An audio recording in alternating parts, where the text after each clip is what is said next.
15 August সামনে রেখে ঝটিকা মিছিল ও নাশকতার পরিকল্পনার অভিযোগে কার্যক্রম নিষিদ্ধ ছাত্রলীগ ও যুবলীগের 53 নেতাকর্মীকে গ্রেপ্তার করেছে ভাটারা থানা পুলিশ। পুলিশ জানায়, গোপন সংবাদের ভিত্তিতে বসুন্ধরা আবাসিক এলাকায় একটি বাসায় অভিযান চালায় ভাটারা থানা পুলিশ। ওই বাসা থেকে ছাত্রলীগ, যুবলীগ ও মহিলা লীগের মোট 53 জন নেতাকর্মীকে গ্রেপ্তার করে পুলিশ। এ ঘটনায় সন্ত্রাস বিরোধী আইনে মামলা প্রক্রিয়াধীন বলে জানিয়েছেন ভাটারা থানা পুলিশ।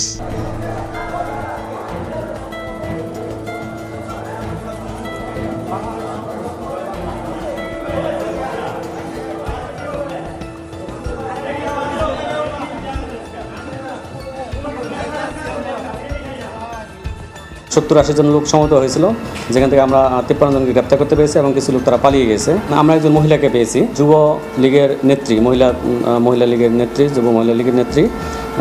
বেসিক্যালি তার বাসাতে একটা প্রোগ্রামের নাম করে তারা এখানে সমবেত হয় গোপন কর্মকাণ্ড করার যে নাশকতা তৈরির যে পরিকল্পনাগুলো করছিল। এই বিষয়ে আমরা পরবর্তী যে কার্যক্রমগুলো মামলা রুজু করব এবং তাদের বিরুদ্ধে আইনগত ব্যবস্থা গ্রহণ করব।